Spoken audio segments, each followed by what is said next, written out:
नमस्कार दोस्तों, आप सभी का आपके अपने YouTube चैनल जीएस दरबार में हार्दिक स्वागत है। मेरा नाम है आशीष। दोस्तों, हम लोग जो है प्रथम आंग्ल सिख युद्ध पढ़ चुके हैं। इस वीडियो के माध्यम से आज जो है हम लोग द्वितीय आंग्ल सिख युद्ध के बारे में चर्चा करेंगे।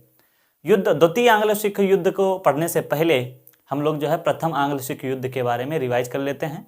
जिन लोगों ने प्रथम वीडियो को नहीं देखा है, मैंने डिस्क्रिप्शन में उसकी लिंक दे दी है, आप वहां से प्रथम आंग्ल सिख युद्ध के बारे में जान सकते हैं, क्योंकि कहीं ना कहीं प्रथम आंग्ल सिख युद्ध से ही द्वितीय आंग्ल सिख युद्ध जुड़ा हुआ है। तो आइए शुरू करते हैं। उसके पहले हम रिवाइज करते हैं। तो मैंने ये बताया था प्रथम आंग्ल सिख युद्ध कब से कब तक हुआ, तो 1945 से 1946 तक, एक साल लगभग चला।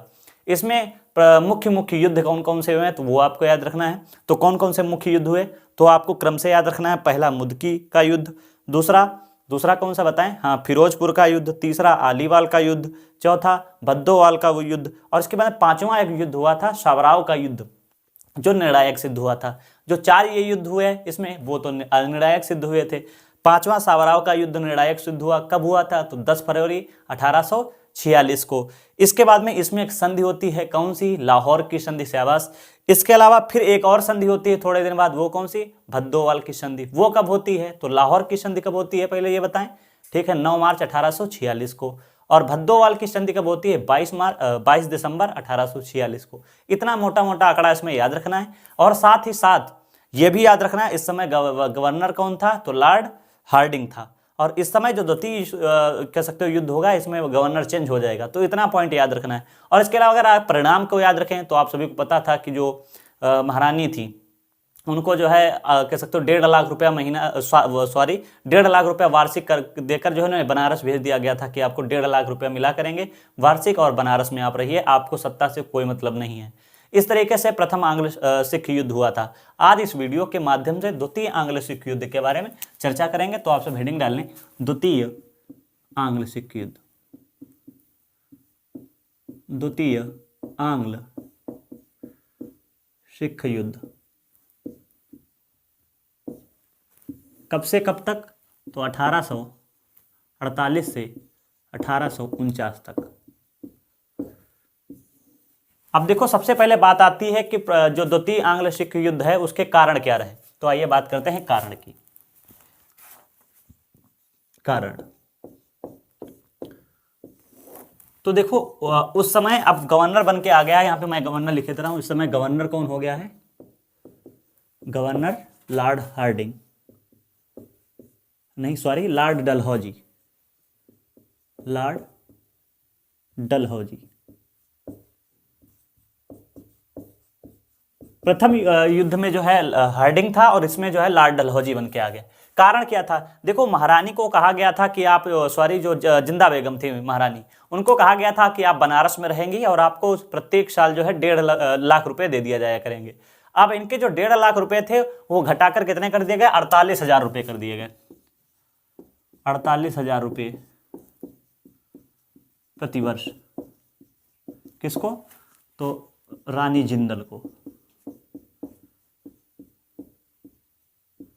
या जिंदा बेगम भी बोल सकते हैं। इनको जो है 48,000 रुपये कर दिया गया सैलरी, कह सकते हो 1.5 लाख से सीधे कहां पे आ गए 48,000। और क्या कारण रहे तो उच्च पदों पर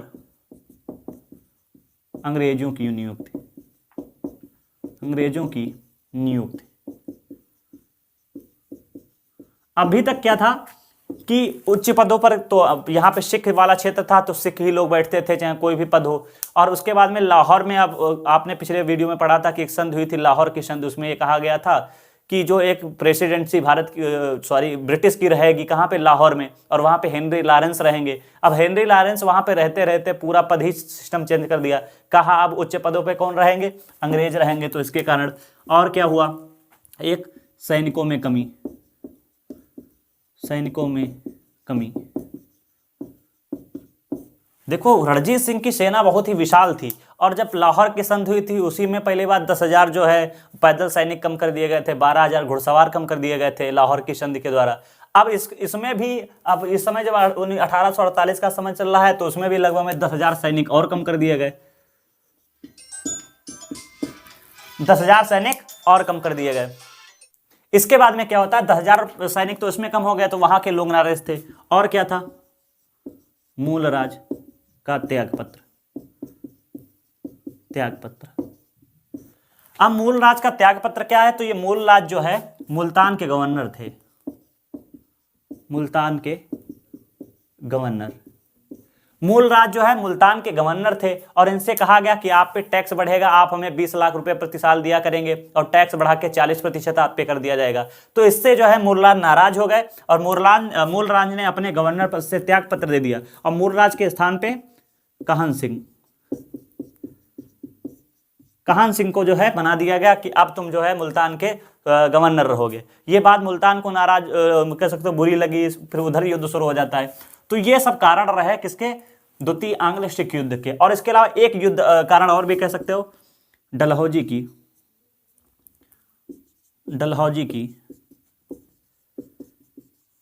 विलय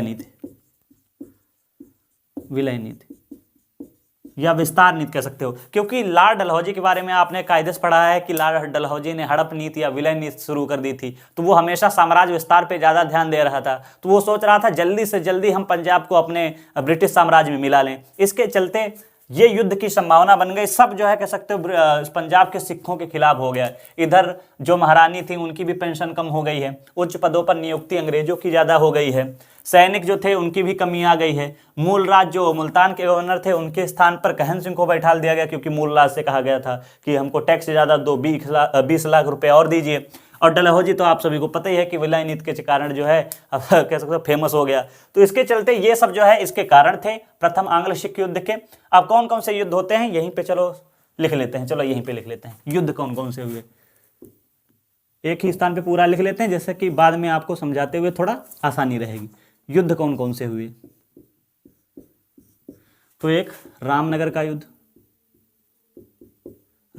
युद्ध हुआ। इसके बाद में सैदुलपुर का युद्ध और चिलियावाला का युद्ध, और सबसे लास्ट आपको याद रखना है गुजरात का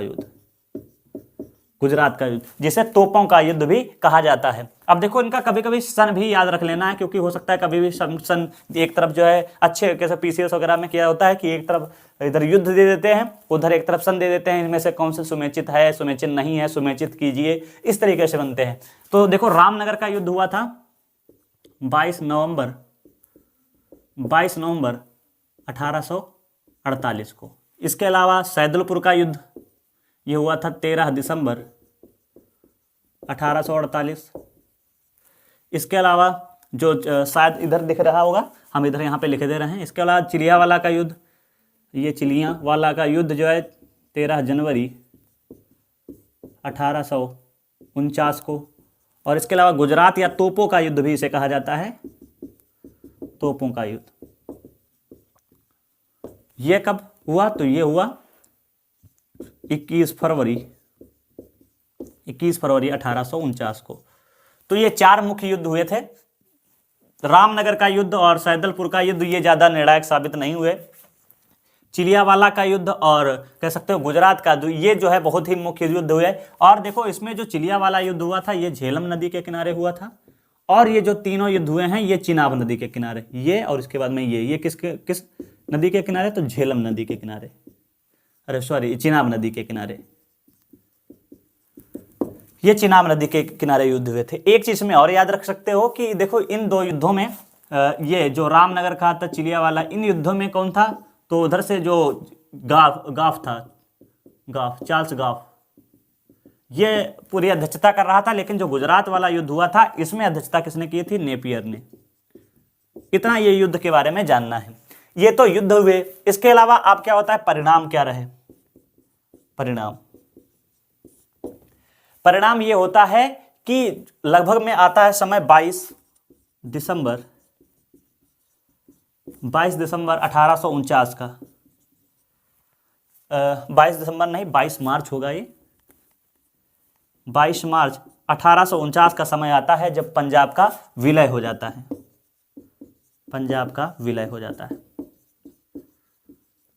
इस तरीके से जो पंजाब वाला क्षेत्र था, एक दिन कह सकते हो इतना पूरा भौकाल था, या कह सकते हो इतना क्षेत्र जो है पंजाब के क्षेत्र में आता था। रणजीत सिंह ने 12 मिसलों को जीत लिया था, आसपास पेशावर हो गया, अन्य क्षेत्र भी अपने अंडर में कर लिए थे। अब पूरा क्षेत्र किसके अंतर्गत आ जाया गया है, तो ब्रिटिश साम्राज्य के। तो 22 मार्च 1849 को पंजाब का विलय हो जाता है। इसके अलावा और क्या हुआ, तो जो दलीप सिंह थे,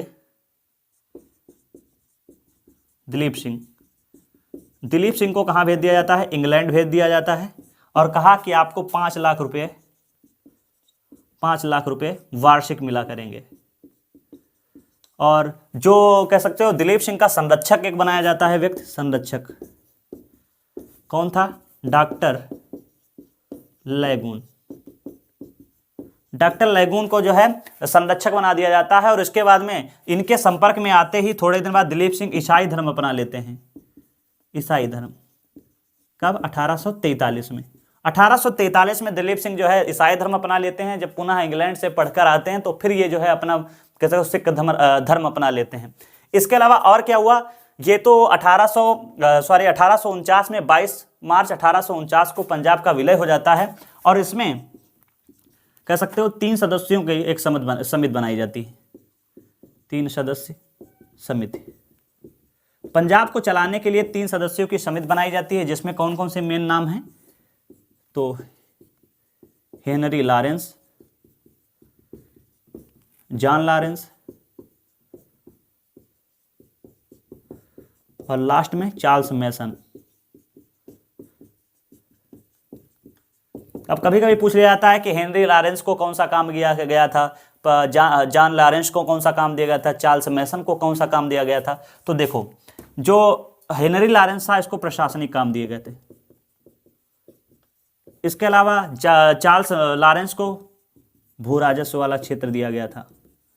और जो चार्ल्स मैसन था इसे कौन सा कार्य दिया गया था, तो इसे कार्य दिया गया था न्यायिक वाला। तो इस तरीके से ये पूरा पंजाब पे क्षेत्र पर कब्जा हो जाता है अंग्रेजों का। इसको मैं फिर रिवाइज करा देता हूं। इस प्रकार से द्वितीय आंग्ल सिख युद्ध समाप्त हो जाता है और पूरे पंजाब क्षेत्र पे ब्रिटिश साम्राज्य का कब्जा हो जाता है। चलो इसको फिर दोहराते हैं, समझिएगा कि द्वितीय आंग्ल सिख युद्ध हुआ 1848 से 1849 में। और इसके कारण क्या रहे, तो पहला कारण था कि 48,000 रुपये वार्षिक जो महारानी जिंदल थी उनका पेंशन कर दी गई थी। पहले 1.5 लाख रुपए थे, उसको घटा के 48 लाख कर दिए गए, 48,000 कर दिए गए। इसके चलते युद्ध की संभावना बनी। दूसरा है उच्च पदों पर अंग्रेजों की नियुक्ति। उच्च पदों पर अंग्रेज बैठा दिए गए थे, पहले सिख हुआ करते थे, इसके चलते जो है वहां पे कारण बना। तीसरा कारण सैनिकों में कमी। तो इसमें क्या था, लगभग में पहले ही 10,000 पैदल सैनिक और 12,000 घुड़सवार कम किए जा चुके थे। अब और बचे कुछ 10,000 और सैनिक कम कर दिए गए, इसके चलते जो है युद्ध की संभावना बनी। चौथा कारण है मूलराज का त्याग पत्र। मूलराज पे दबाव बनाया जा रहा था कि मुल्तान वाले क्षेत्र से आप जो है 20 लाख रुपए वार्षिक दिया करेंगे अंग्रेजों को, साथ ही साथ आपसे कर जो है बढ़ा दिया गया, 40% कर दिया गया। तो मुल्तान ने नाराज होकर अपना पद त्याग कर दिया। और इसके अलावा कहन सिंह को इनके स्थान पर बैठा दिया जाएगा।